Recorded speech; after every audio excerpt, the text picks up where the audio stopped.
사도행전 2장 33절에서부터 42절까지 하나님이 오른손으로 예수를 높이심에 그가 약속하신 성령을 아버지께 받아서 너희 보고 듣는 이것을 부어주셨느니라.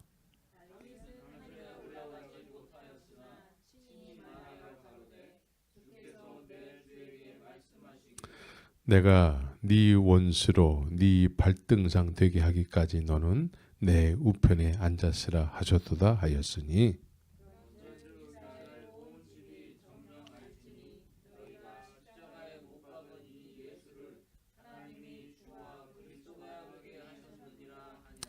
저희가 이 말을 듣고 마음에 찔려 베드로와 다른 사도들에게 들어 물어 가로되 형제들아 우리가 어찌할꼬 하거늘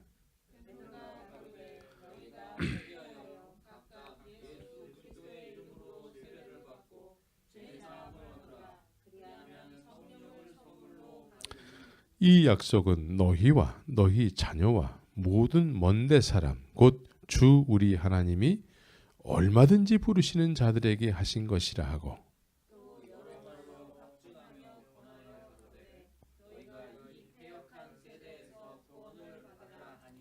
그 말을 받는 사람들은 세례를 받음에 이날의 제자의 수가 3,000이나 더하더라. 저희가 사도의 가르침을 받아 서로 교제하며 떡을 떼며 기도하기를 전혀 힘쓰니라. 아멘. 저는 이 LA에 와서 더욱더 교회란 무엇인가를 이렇게 깨닫게 됩니다. 교회란 무엇인가? 많은 사람들이 더 많이 더 크게 모이는 것이 주님이 기뻐하시는 교회인가? 아니면 마음을 다하고 뜻을 다하고 정말 주님 앞에 예배를 드리지 않고는 견딜 수 없고 주님 앞에 목청이 터지라고 찬송하지 않으면 견딜 수 없는 그런 무리들이 적은 무리지만 그렇게 모여있는 그런 것이 교회인가?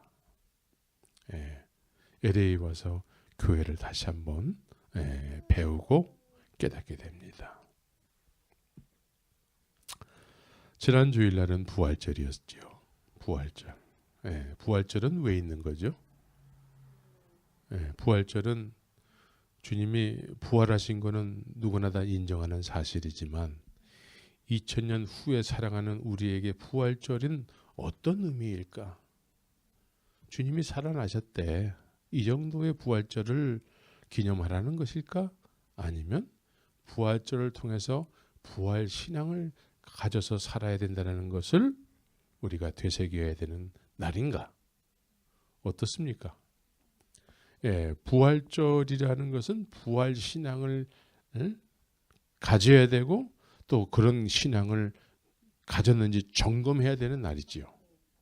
주님께서 심심해서 십자가에서 죽으시고 부활하신 것이 아니라 주님께서 십자가에서 죽으시고 부활하신 이후에는 우리에게 원하시는 그런 삶이 있습니다. 그런 원하시는 삶을 우리가 살아야 돼요. 그냥 부활절 날 찐계란 먹는 날이래. 부활절이 임박해서는 달걀이 동이 나요. 그냥 삶을 달걀을 먹는 날 정도로 사람들이 그렇게 인식하는 거죠.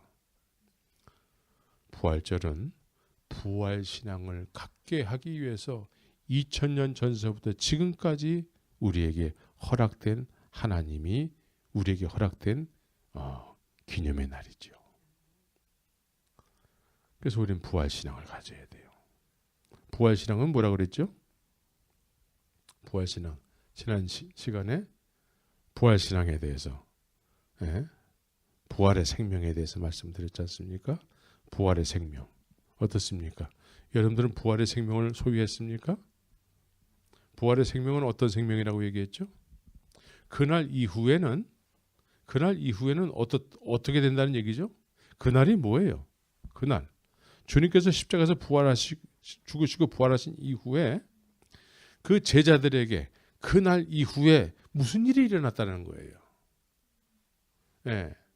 성령이 임하니까 실제적으로 우리의 삶 속에서는 그날에는 우리의 생각 속에, 우리의 마음판에 하나님의 법이 새겨지는 날이래요. 하나님의 법이 새겨져서 지울래야 지울 수가 없어서 늘 앉으나 서나 생각 속에 주님이 계시다라는 거예요. 생각 속에. 이게 부활 생명이라고 말씀을 드렸습니다. 여러분들의 생각 속에 늘 주님이 계십니까? 네. 내 눈동자에 주님이 있게 하기를 원한다는 찬송이 있었죠. 네? 우리 눈동자 안에 우리 눈동자 안에 주님이 계셔야 되는 거예요. 우리의 생각 속에도 주님이 계셔야 되고 우리 마음판에도 주님의 법이 새겨져 있어야 돼요. 마음에 새겨진 주님의 법은 지울래야 지울 수가 없는 것입니다. 예? 바깥에 있는 법을, 바깥에 돌판에 새겨진 하나님의 법을 지키는 건 얼마나 힘들었습니까? 그렇죠? 근데 우리의 신비에 새겨진 하나님의 법은 이제 그렇게 지키고 싶어지는 것이죠. 생각 속에 주님이 계시면 주님을 늘 생각하면서 살고 싶어지는 거예요. 그렇죠? 이게 부활신앙이라고 말씀을 드렸죠. 부활의 생명. 부활의 생명입니까? 부활의 생명을 소유해야 되는 것이죠. 이렇게 살게 하기 위해서 주님께서 십자가에서 죽으시고 부활하신 것입니다. 할렐루야.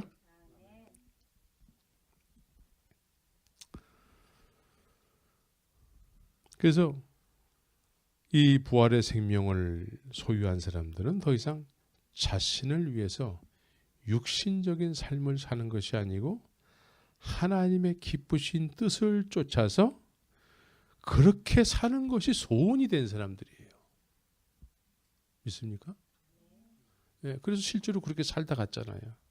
응? 죽인다 할지라도 주님을 부인하지 않고 그냥 그렇게 주님을 증거하면서 그렇게 살았던 것이죠. 그래서 이 부활의 생명이 이루어진 사람들은 확실하게 능동적이고 자발적으로 그냥 자기가 알아서 그 길을 가는 거예요. 그죠? 그러나 이 부활의 생명이 아직 이루어지지 않은 제자들의 모습을 지난 금요일 날 얘기했죠. 예? 부활의 생명, 아직 예수님께서 십자가에서 죽으시지 않고 부활은 아직 죽지 않으셨기 때문에 부활이라는 건 있을 수가 없었죠. 그런데 그 당시에도 예수님을 따르는 12명의 제자들이 있었다는 것이죠. 그런데 그 제자들은 아직 부활의 생명이 이루어지지 않았기 때문에 주님께서 이제 앞으로 일어날 일에 대해서 말씀을 하는데 이제 내가 너희들을 위해서 처소를 예비하러 가는데 내가 다시 와서 너희들을 영접해서 나 있는 곳에 너희도 있게 할 거야. 예? 이게 이제 예수님께서 앞에 주님께서 하실 일을 미리 말씀하신 거예요. 그러니까 도마가 뭐라고 말씀하셨죠? 도마가 뭐라고 말했어요? 어떻게 질문했죠? 아니 주님이 어디로 가는지도 모르는데 예? 그것을 우리가 알지도 못하고 어디로 가는지도 모르는데 그 길을 우리가 어떻게 알아요? 응? 그 길을 모른다라는 거예요. 그러니까 부활의 생명이 이루어지지 않은 사람들은 예수님을 믿고 예수님을 쫓아는 가는데 아직 그 길을 아직 잘 몰라. 네? 그 길을 모르면 어떤 현상이 일어날까요? 그 길을 모르면 수동적이 돼요. 수동적. 어디로 가야 될지 모르잖아요.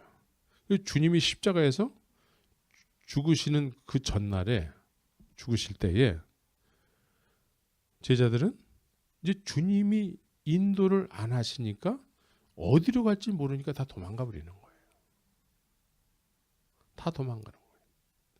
그래서 우리가 예수를 믿는다 할지라도 그 길을 아직 모르는 사람들, 부활의 생명이 아직 이루어지지 않은 사람들은 현실적인 삶 속에서 어려운 일을 만나게 되잖아요. 그러면 옛날로 돌아가 버리고 마는 거예요. 옛날로. 이게 아직 부활의 생명이 아직은 이루어지지 않은 상태에 있는 사람들인 거죠.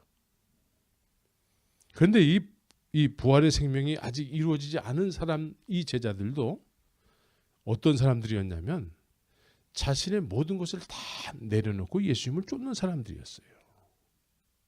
우리 이 시대에 교회만, 예배당만 이렇게 다니는 걸 얘기하지 않아요. 이 사람들은 삶을 다 포기하고 예수님을 쫓던 사람들이라는 거죠. 그런데도 부활 생명이 이루어지지 않은 상태에서는 언제나 수동적이요. 주님이 안 계시면, 주님이 연약한 모습으로 십자가에서 죽으시기 전에는 다 도망가는 그런 연약한 존재들이었다라는 거예요. 이게 부활의 생명이 아직 이루어지지 않은 거예요. 이해가 되시죠? 또 한 사람이 나오죠. 누구예요? 빌립이에요. 빌립. 예수님을 그동안에 쫓아다녔기 때문에 예수님의 그 놀라운 이적과 기사를 많이 경험하고 보고 듣고 만지고 하면서 많은 것을 경험한 상태였습니다. 그런데도 부활의 생명이 아직 이루어지지 않은 상태이기 때문에 늘 질문이 많아요. 질문이 많은 건 좋은 거예요. 예? 질문을 하는데 무슨 질문을 해요? 아버지를 보여달라는 거예요. 예수님께. 아버지를 보여주세요. 아버지를 보여달래요. 그러면 부활의 생명이 아직 이루어지지 않은 사람들은 예수님을 믿고 예수님을 쫓아다니지만 아직도 예수님이 구체적으로 어떤 분인지를 잘 모르는 거예요. 다시 말해서 예수님을 설명을 해야 되는데 예수님을 설명을 잘 못해. 그냥 기적의 예수만 설명할 수 있어요. 왜? 기적은 보고 듣고 만졌기 때문에 그 정도는 설명할 수 있어요. 그러나 빌립은 지금 예수님이 하나님이시라는 분이라는 것을 아직 모르고 있어요. 그죠? 예수님이 하나님이시라는 것을 어떻게 표현할 수 있어요? 단적으로 삼위일체 하나님이에요. 부활의 생명이 이루어진 사람들은 삼위일체 하나님을 설명할 수 있는 사람이 되는 거예요. 이거는 누구한테 배워서 설명하는 것이 아니라 내가 그렇게 아는 거예요. 내가 예수님이 하나님의 영광의 본체시라는 것을 내가 경험을 통해서, 만남을 통해서 알게 되는 것이죠. 삼위일체 하나님. 많은 사람들이 이 삼위일체 하나님이 이해가 안 돼서 자꾸 이단에 빠지기도 하고 양태론을 얘기하기도 하고. 양태론이 뭔지 아세요? 양태론이라는 것은 이제 물이 얼음이 되기도 하고 수증기가 되기도 하고 이런다라는 거예요. 하나님이 그렇게 된다라는 거죠. 그렇게 설명하는 것을 양태론이라고 그래요. 근데 양태론은 잘못된 거예요. 하나님의 성부 하나님께서, 하늘에 계신 성부 하나님께서 우리에게 하나님 자신을 계시하기 위해서 독생자 예수라는 이름으로 오신 거예요. 예? 그러면서 하나님의 성령이 잉태하셔서 이렇게 이 세상에 거하시게 된 거죠. 그래서 부활의 생명을 소유한 사람들은 이 삼위일체 하나님이 믿어지기도 하고 그냥 그렇게 설명이 되어지는 거예요. 할렐루야.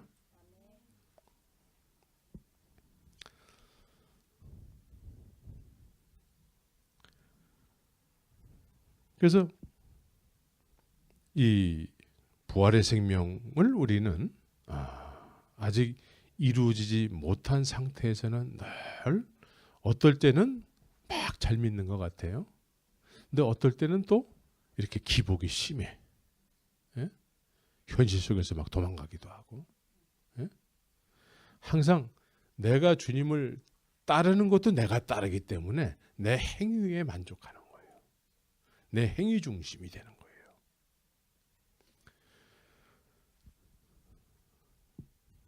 그래서 이제 우리가 부활의 생명을 소유했을 때에는 이제 하나님이 예수님이 하나님이라는 사실을 그 누구에게도 증거할 수 있고 설명할 수 있고 그 배워서가 아니라 막 그렇게 하고 싶은 그런 막 마음의 열정, 내가 아는 예수는 그분이시기 때문에 설명을 할 수 있는 거예요. 증언할 수 있는 거예요. 증언. 믿습니까? 네. 그래서 오늘도 이 부활의 생명 두 번째 시간을 통해서 한 번 가지고는 좀 부족한 것 같아요. 부활의 생명. 부활의 생명을 소유한 사람들은 어떤 모습으로 살았는가? 예? 지금 우리가 그냥 주일날 되면은 교회를 갔다가 오는 정도로 이거를 부활의 생명이라고 얘기할 수 있는 건가? 2000년 전에 부활의 생명을 소유했던 사람들은 그 시대에 어떻게 살았는가? 예? 그럼 그 시대에 그렇게 살았으면은 이 시대에도 그렇게 살아야지 그게 부활의 생명이지. 그 시대 사람들은 그렇게 살았는데 이 시대 사람들은 전혀 그렇게 안 살면서도 부활 신앙을 운운하고 얘기한다면 이건 우리가 그냥 정해놓은 거예요. 그래서 우리는 성경을 통해서 믿어야 되는 거예요. 그러니까 오늘날은 또 사람들이 성경에 있는 이야기가 요즘 세대에 잘 없으니까 그건 옛날에나 있는 일이고 이 시대는 하나님이 그렇게 역사 안 해. 이렇게 성경을 또 왜곡시킨단 말이에요. 그러면 2000년 전의 하나님이 이 시대의 하나님하고는 다른 하나님이 되는 거예요. 그러나 하나님은 어제나 오늘이나 앞으로 2000년 후나 동일하신 분이에요. 동일하신 분. 그 하나님, 온전하신 하나님, 완전하신 하나님, 거룩하신 하나님, 진리의 하나님, 그분을 여러분들이 소유해야 되는 것입니다.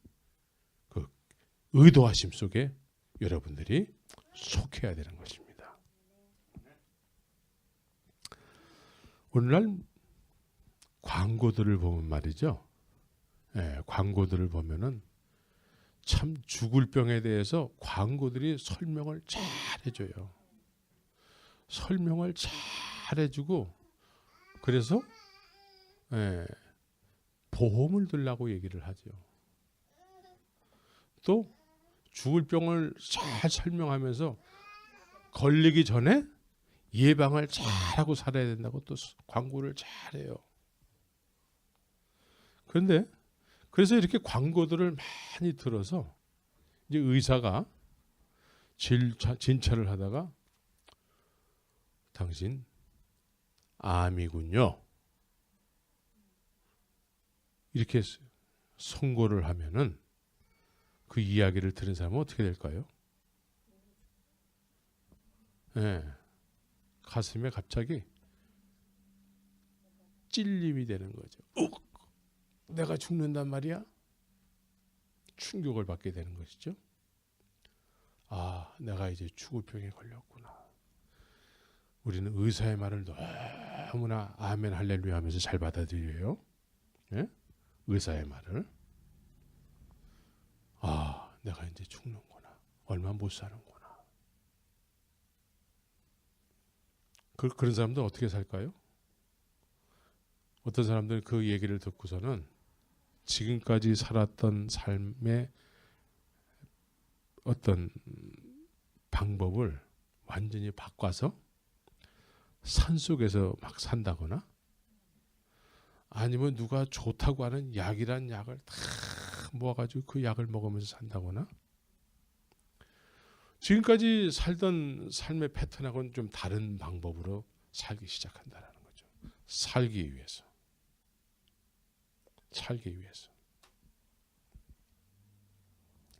그래서 뭐 요즘 뭐 TV를 보면 그런 자연인이라는 프로그램이 있어요. 자연인. 예? 산속에서 이렇게 혼자서 그냥 약수를 마시면서 뭐 그냥 약초를 먹고 그러면서 혼자서 산속에서 살아가는 사람들 그런 프로가 있어요.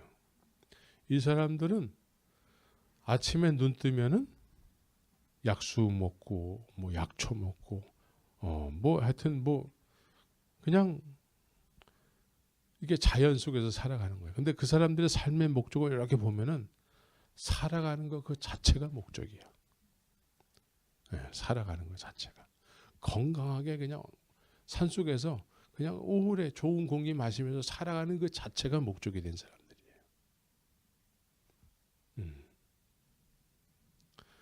어쨌든 이렇게 누구로부터 죽을 병에 걸렸다는 진단을 받게 되면 사람들은 마음의 찔림을 받아요. 충격을 받아요.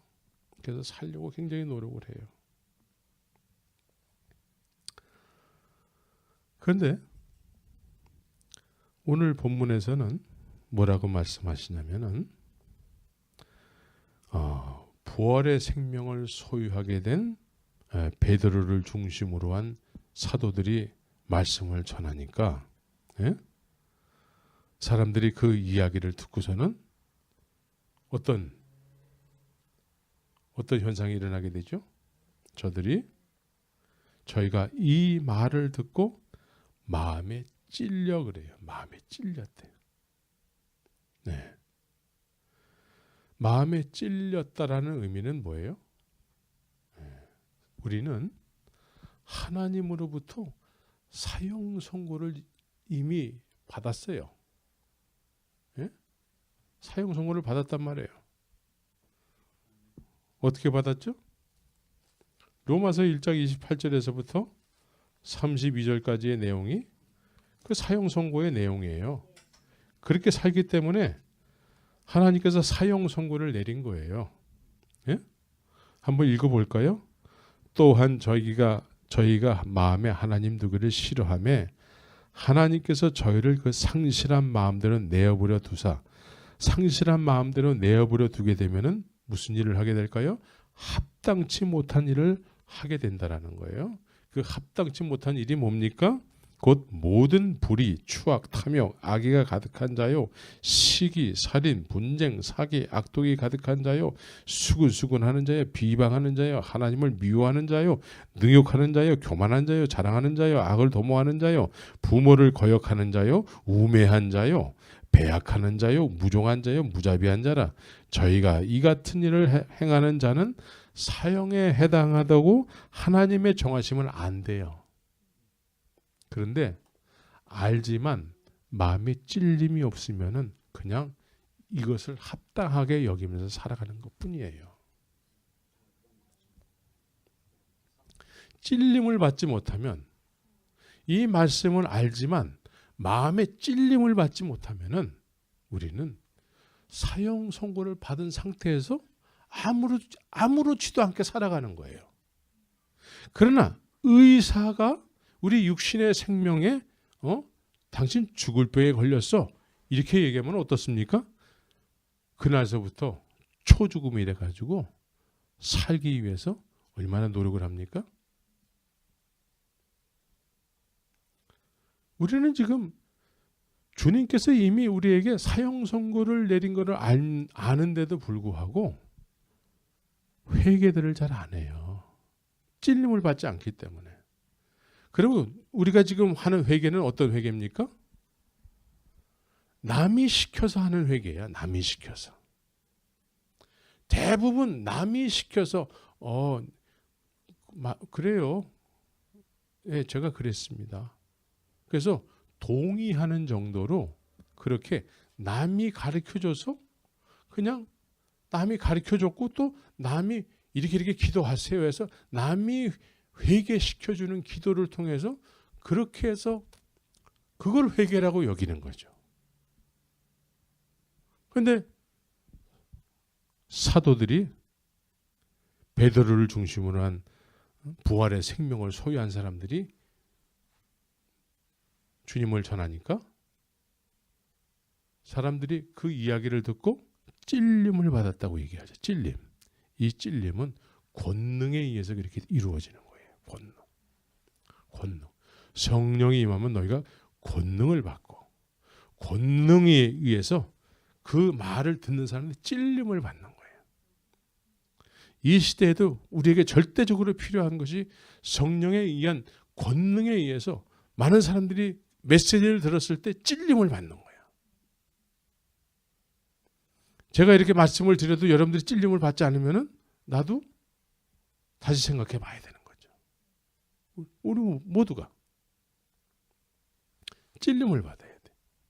찔림을 받는 사람들은 어떻게 해야 돼요? 스스로 느끼는 거예요. 스스로. 그래서 스스로 느낀 사람들을 그들이 하는 회개는 뭐라고 표현하냐면 통회하고 자복한다고 얘기하는 거예요. 통회 자복이 없어요. 이 시대에는. 통회 자복이 없고 남이 시키는 것을 쫓아서 하는 것뿐이지 통회 자복이 없다라는 거예요. 통회 자복이 없기 때문에 부활의 생명은커녕 그냥 늘 수동적으로 예비당만 왔다 갔다 할 뿐이지 예수님을 설명하라 그러면 예수님 내가 믿는 예수를 온전히 이야기를 못한다는 거죠. 통회 자복이 일어나야 돼요. 통회 자복. 찔림을 받아야 돼. 찔림. 예? 성경을 통해서 우리가 내가 이런 모습이구나. 성경을 통해서 하나님께서 너 이런 모습으로 지금까지 살았어. 그래서 너는 이제 죽을 거야. 너는 반드시 심판을 받을 거야. 여기에 대해서 찔림을 받아서 내가 그렇군요. 내가 지금 육신적으로 죽을 병에 걸렸군요. 의사에게 사형 선고를 받는 것처럼 우리가 주님의 말씀에 의해서 사형 선고를 받는 것 같은 느낌을 받아야 되는 것이죠. 그래야지만 우리가 통회 자복이 일어나게 되는 거예요. 통회 자복이 일어난 이후에 이제 죄 사함을 얻으라. 죄례를 받고 죄 사함을 얻으라 그래요. 네, 통회 자복이 없이 세례를 받는 경우가 많이 있습니다. 예, 이제 교회를 일정한 기간 다녔으면은 세례를 받게 돼 있죠. 예? 근데 통회 자복이 별로 없어. 그런 상태에서 이제 어느 일정한 기간 우리 교회를 다녔기 때문에 이제 세례를 받고 세례교인이 되세요. 세례를 받았는데도 지금 여기서는 세례를 받으면 무슨 일이 일어난다는 것이죠? 그리하면 성령을 선물로 받으리니 그래. 성령을 선물로 받는데 성령을.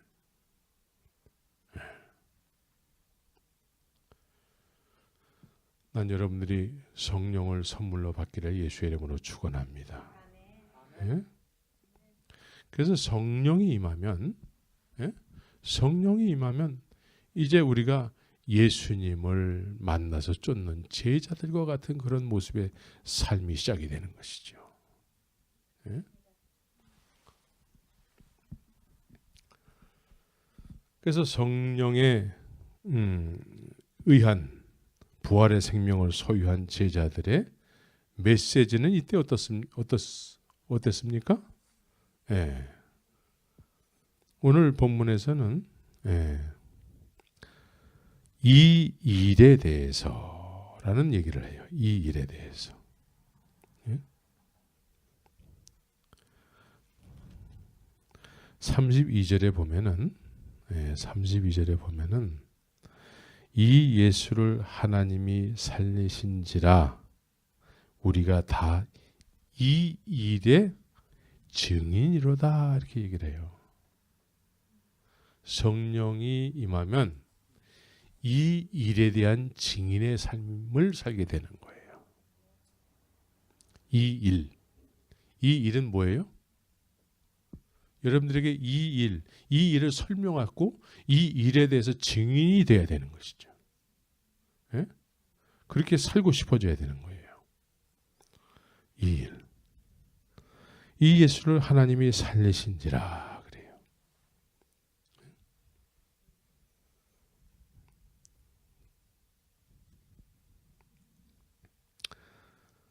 그래서 2장 14절서부터 18절까지의 내용을 이렇게 보면은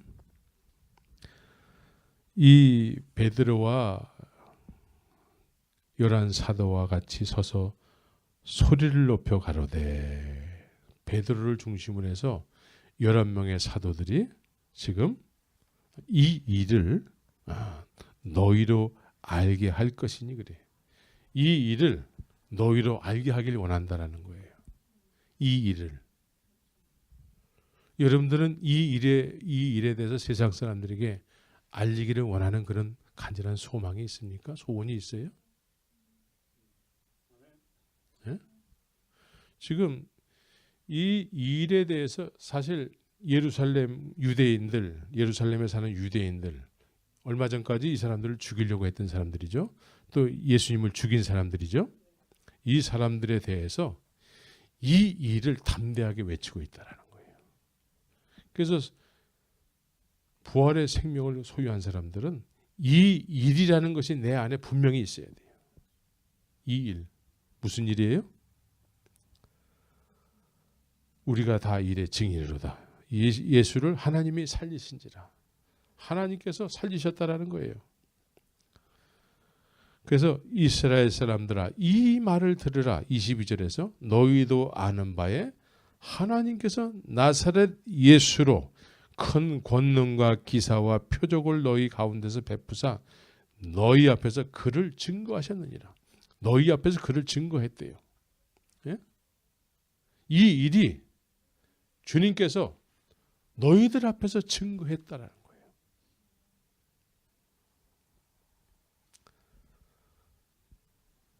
그리고 이 일은 뭐예요? 너희가 십자가에 못 박은 예수를 하나님이 주와 그리스도가 되게 하셨느니라. 이게 이 일에 대한 내용이에요. 예?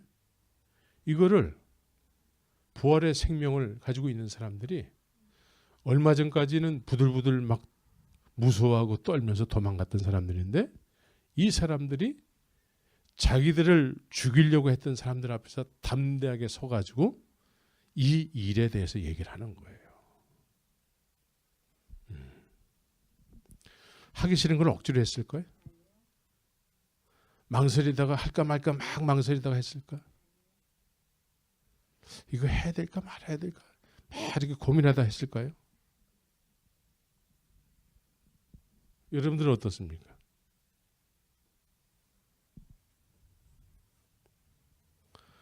이들은 더 이상 망설이거나 두려워하거나 고민하거나 이러지 않았을 것입니다. 이들은 그냥 이렇게 외치고 싶었던 것이죠. 이렇게 외치고 싶어졌어요.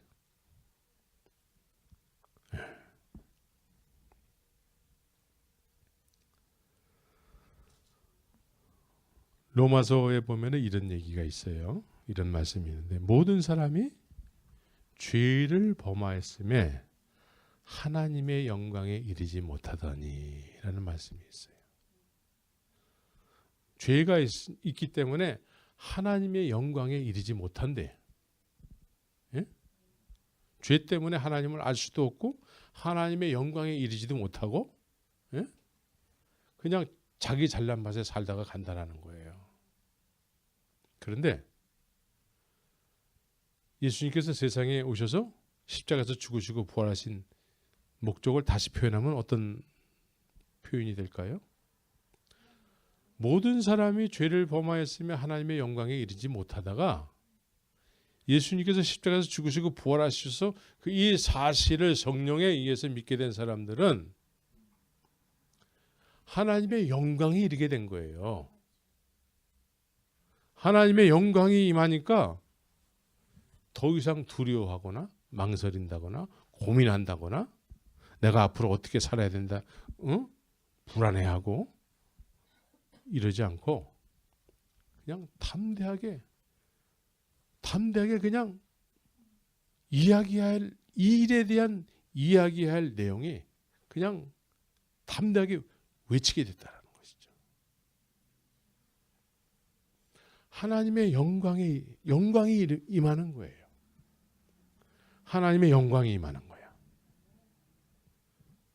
이게 부활 생명이에요. 하나님의 영광. 하나님의 영광이 임하면 이제 나도 나를 몰라. 이제 주님이 나를 일방적으로 인도해 가시기 때문에.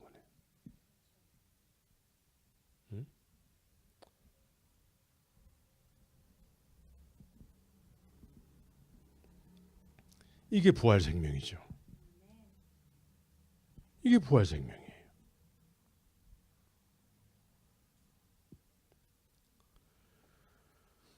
그래서 부활의 생명을 소유한 이후의 제자들의 메시지는 증언하는 내용이에요. 증언하는 내용.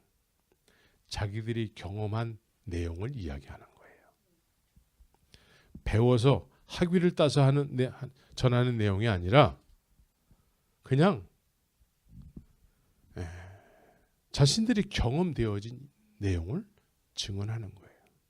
그래서 요한일서에서는 우리가 만진 바요, 들은 바요, 본 바를 기록한다라는 거예요. 우리가 만진 바요, 들은 바요, 본 바를 이야기한다라는 거예요. 믿습니까?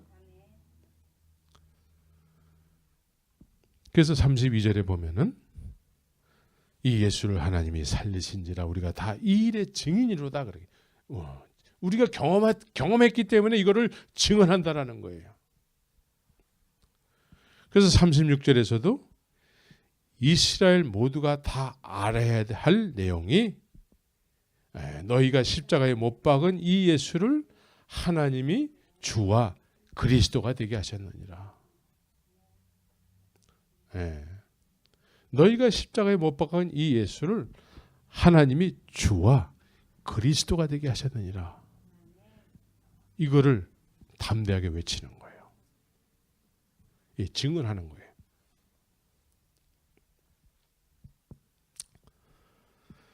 자, 부활의 생명을 소유하기 전에 제자들의 간증은 어땠을까요? 아직 부활의 생명이 이루어지지 않은 상태에서 제자들의 간증. 예수님을 쫓아다니면서 사람들에게 막 전하는 그런 이야기가 있었을 거 아니겠어요? 그런 내용이 뭐가 있었을까요? 네. 자, 제자들이 빌립과 도마가 아직 부활의 생명을 소유하지 못했을 때는 그 길을 우리가 어찌 알겠사옵나이까?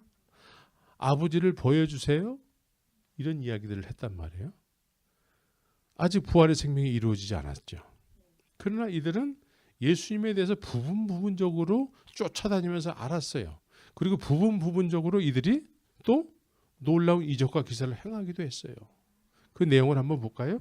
누가복음을 한번 봅시다. 누가복음 9장 6절을 한번 보시기 바라요. 누가복음 9장 6절. 자, 함께 읽겠습니다. 시작.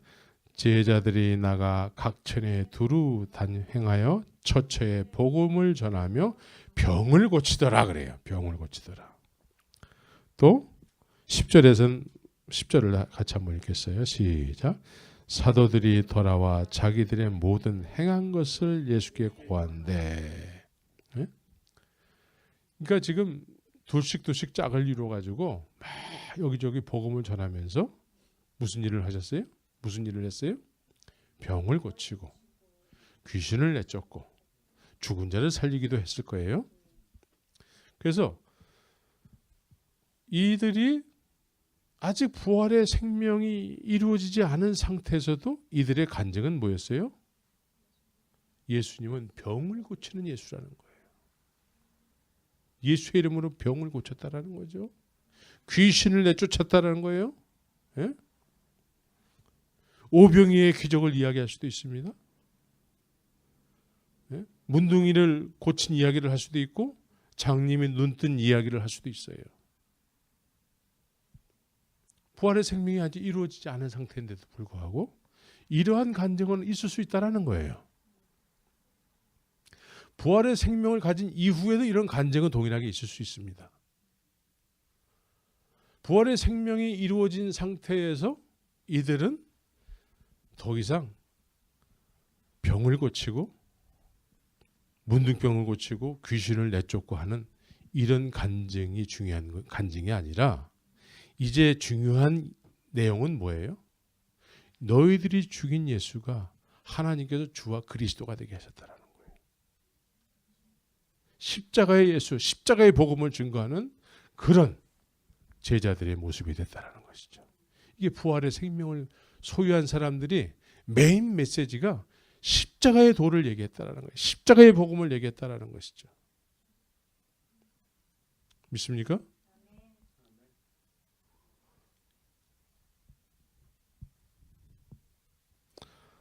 그래서 너희가 십자가에 못 박은 예수를 하나님이 주와 그리스도가 되게 하셨느니라. 여러분들도 이렇게 믿습니까? 그런데 이 시대의 많은 교인들 가운데는 자신도 모르게 옛날 유대인들이 행한 것처럼 예수님을 못 박는 사람들이 있어요. 세상에 예수님을 못 박아서 죽이는 사람들이 많이 있는 거죠. 그래서 자기가 원하는 예수를 쫓기를 원하는 것이죠. 그런데 예수님은 우리가 원하는 예수가 아니에요. 예수님 편에서는 예수님께서 우리를 마음에 들어 하셔야 돼. 그런데 우리는 우리가 예수님을 마음에 들어 해야 된다는 거죠. 예수님의 마음에 안 들면 어떻게 해요?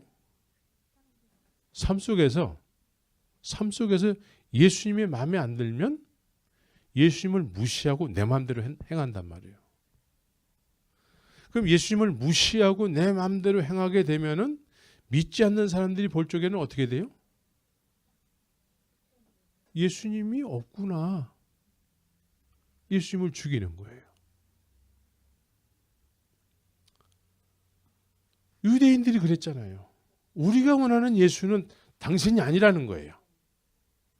우리가 원하는 그리스도는 당신이 아니라는 거예요.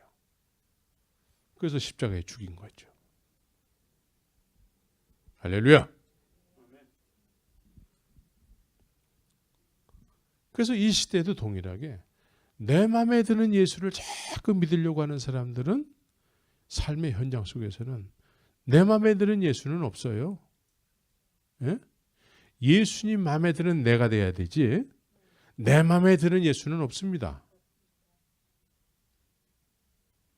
그래서 내 마음에 드는 예수를 믿으려고 하다가 삶 속에서 자기 멋대로 사는 것이죠.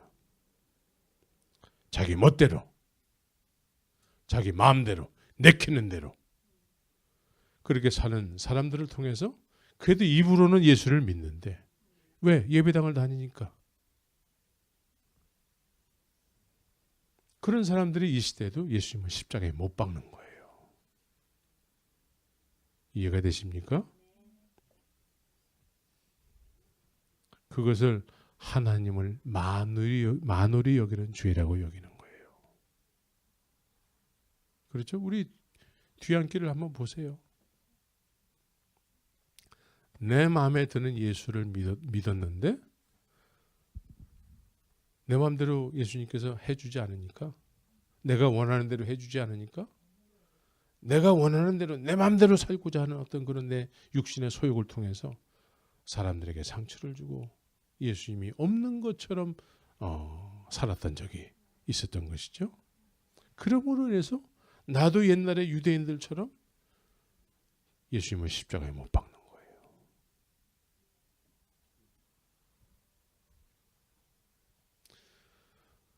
부활의 생명을 소유한 사람들은 이제 예수님을 마음에 들어 하는 것이 아니라 이제 예수님 마음에 든 상태가 되어서 예수님을 사랑하고 예수님과 하나가 된 사람들인 것이죠. 하나님의 영광이 그 사람 안에 임하게 된 거예요. 하나님께서 거처를 그 사람으로 삼은 거예요. 거처를 삼아. 우리가 하나님의 거처가 되는 거예요. 그래서 우리가 성전이 되는 거예요. 네? 부활절을 통해서 우리는 이런 부활의 생명을 소유해야 되고 이런 부활의 생명을 통해서 하나님을 영화롭게 하는 삶을 살아야 되는 것이죠. 네?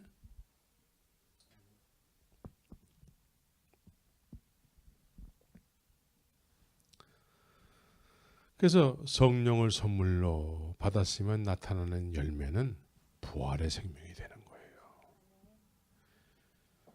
2000년 전만이 아니라 오늘 본문에서는 뭐라고 말씀하고 있습니까? 네? 본문에서는 이 약속, 성령을 주시기로 하나님께서 약속을 하셨는데 이것은 2000년 전뿐만이 아니라 이 약속은 너희와 너희 자녀와 모든 먼데 사람 곧 주 우리 하나님이 얼마든지 부르시는 자들이라고 얘기하고 있습니다. 주님이 부르시는 자들은 2000년 전이나 1000년 후나 또 2000년 후를 살아가는 우리에게나 동일하게 성령을 주신다라는 거죠. 네? 성령을 주신다라는 거예요. 이 성령이 우리에게 경험되어야지만 이 성령이 영원토록 우리 안에 거해야지만 우리가 부활의 생명으로 살게 되는 거예요. 그래서 2000년 전에 살았던 그 사람들과 이 2000년 후를 살아가는 우리도 믿음이 동일한 믿음의 삶을 살게 되는 것이죠. 왜? 생각 속에 마음 속에 하나님의 법이 새겨지는 거예요. 생각 속에 하나님이 거하시면은 지울래야 지울 수가 없어요.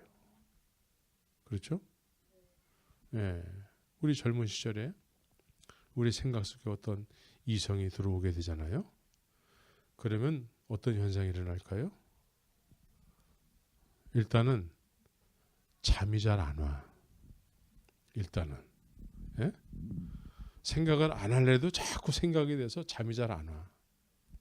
그래서 30분 1시간씩 그 안에 있는 생각 속에 있는 그 이성을 이렇게 생각 속에서 막 미리 다 하죠. 생각 속에서 미리 다 해.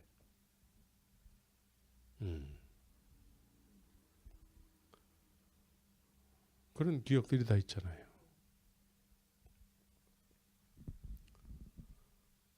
하나님이 우리 생각 속에 계시면은 지울래야 지울 수가 없습니다. 예수님은 우리의 신랑이라고 말씀하고 계시죠. 신랑이 내 생각 속에 있어요. 나는 신부로서 그 신랑이 나의 생각이 되는 것이죠. 예?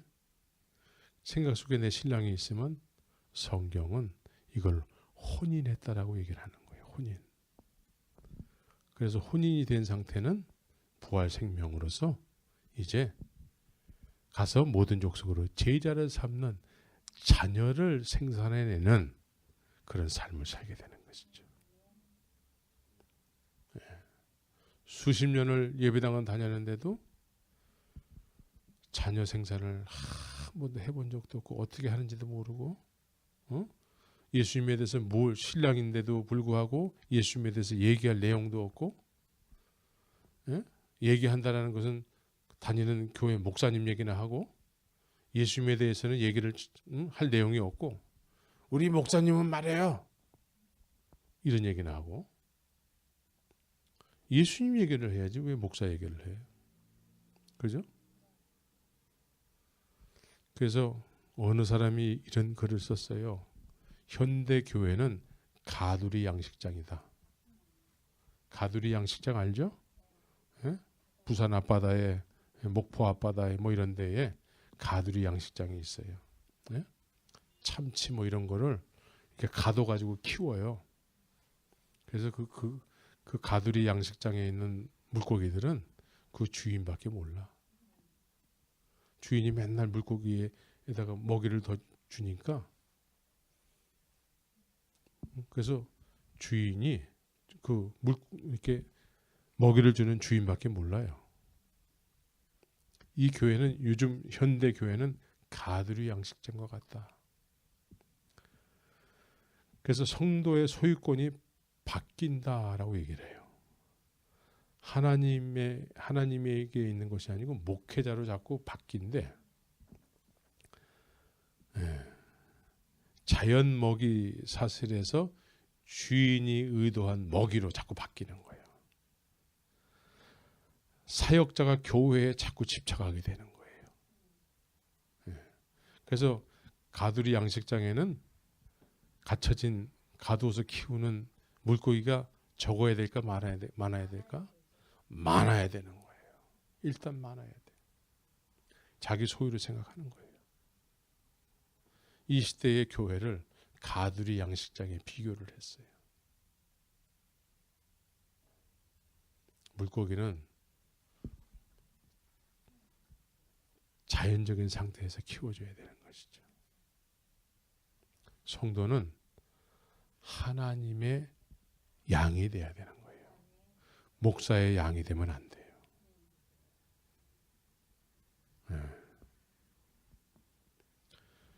베드로에게 예수님께서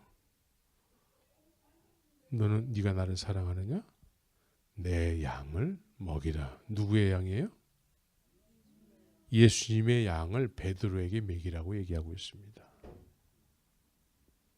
베드로의 양이 아니라 예수님의 양이에요. 목사의 양이 아니라 하나님의 양이에요. 근데 가두리 양식장은 누구 거예요? 주인 거죠, 주인. 그래서 주인이 물고기를 많이 모아놓고 빨리빨리 크게 해가지고 팔아먹는 거예요.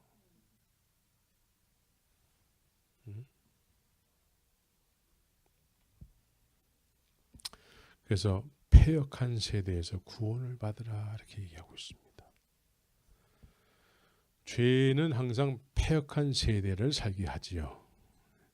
그런데 현 시대와 같은 패역한 세대는 과거에 없었던 것 같아요. 이제는 얼마나 패역했냐면 성경에서 말씀하시는 부활의 생명은 거의 나타나지 않고 대신에 성령을 받은 증거는 나타나지 않는데도 불구하고 받았다 치고 회개했다 치고 이렇게 믿었다 치고 하면서 예배당 안에서 별 희한한 일들이 막 일어나면서 예배당 안에서 별 희한한 일들 서로 막 당을 지면서 섬겨야 될 성도를 미워하면서 그러면서 구원을 받았다고 또 얘기를 한다는 것이죠. 이런 건 구원이 아니에요. 이런 건 구원이 될 수가 없습니다. 그래서 최근에 윤리실천 운동을 하는 그 손봉호 교수라고 있어요. 이분이 한기총은 없어져야 된다. 한기총을 없애자라는 서명운동을 해야 되겠대. 그 한기총 할 적에 막 돈이 왔다 갔다 하고 막 그러거든. 예? 또 교단 뭐 이렇게 총회 할 적에 막 돈이 왔다 갔다 하고 막 그래요. 그래서 오늘날처럼 패역한 세대가 없었던 것 같아요. 교회 안이 세상보다 더 타락해 가고 있는 것 같아요. 교회 안이 돈이 많아지면은 어쨌든 돈이 많아지면 타락하게 돼 있습니다. 돈이 많아지면. 근데 우리는 돈을 너무 사랑하잖아요. 근데 성도에게 모니가 찾아오기 시작하잖아요. 그럼 타락의 길로 가게 돼 있습니다. 타락의 길. 성경은 먹을 것과 입을 것이 있은즉 족한 줄로 알라. 족한 줄로 알아야 돼 지금. 할렐루야. 족한 줄로 알아야 돼요. 예, 저는 지금 족한 줄로 알고 살고 있습니다. 모니가 많아지잖아요. 그러면 자꾸 이상한 생각이 들어요. 하고 싶은 일들이 많아져요. 예. 그래서 이제 분주해져. 예? 집에 붙어 있지 않고 이것도 사야 되고 저것도 사야 되고, 예? 이것도 해야 되고 저것도 해야 되고. 그리고 옛날에는 모니가 없을 때에는 주님 앞에 무릎을 꿇고 기도하면서, 예? 그렇게 주님과 가까이지려고 노력을 했는데 모니가 찾아오니까 해야 될 일이 많으니까 관광도 가야 되고 맛있는 것도 사 먹어야 되고 이러다 보니까 주님은 간 곳도 없고 이제 모니만 남아가지고 타락의 길로 가는 거예요. 필리핀도 가고, 예? 여러 군데 유럽 여행도 가고, 예? 그린 처치도 가야 되고, 예? 뭐 가야 될 데가 너무나 많아지는 거예요. 예, 또 밤에는 또 타락의 세계가 활짝 열리잖아요. 그래서 밤을 잊은 그대에게, 예? 문을 두드리는 거야. 그래서 밤에 잠을 안 자고 어두운 거리를 배회하면서 이것도 해보고 싶고 저것도 해보고 싶고, 그래서 막 타락의 길로 막 하는 거예요. 없는 것이 은혜인 줄 믿으시기 바랍니다.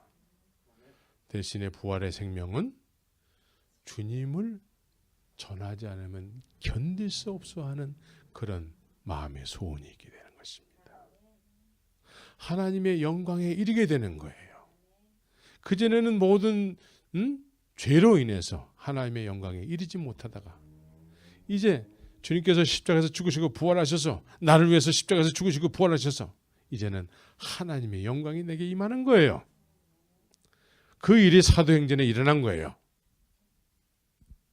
그래서 부활의 생명을 갖게 되고 이제 하나님의 나라를 향해서 이제는 주님을 기쁘시게 하는 삶을 사는 것이 소원이 돼서 살아가게 되는 것이죠. 난 여러분들이 이렇게 부활의 생명으로 살기를 예수의 이름으로 축원합니다. 하나님은 오늘도 우리에게 약속을 하고 있어요. 이 약속은 너희와 너희 자녀와 모든 먼데 사람 곧 주 우리 하나님이 얼마든지 부르신 자들에게 약속한 것이라는 거예요. 그래서 우리는 구해야 되고 예수님께서 우리에게 찾아오실 때에는, 예?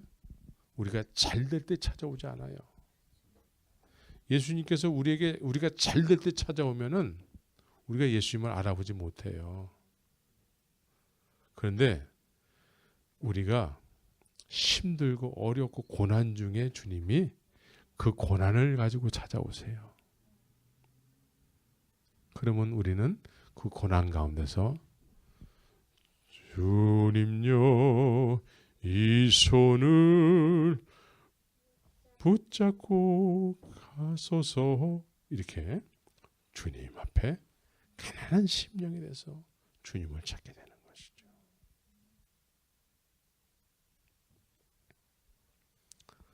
그래서 우리 주님은 2000년 전이나 지금 이 시대나 우리에게 만나 주시기 위해서 찾아오시죠. 그래서 여러분들이 지금 고난 가운데 있으면 주님이 찾아오셨구나 이렇게 생각하면 돼요. 그 주님 앞에 무릎을 꿇으시기 바랍니다. 부활의 생명으로 이어질 줄 믿습니다. 같이 기도하겠습니다.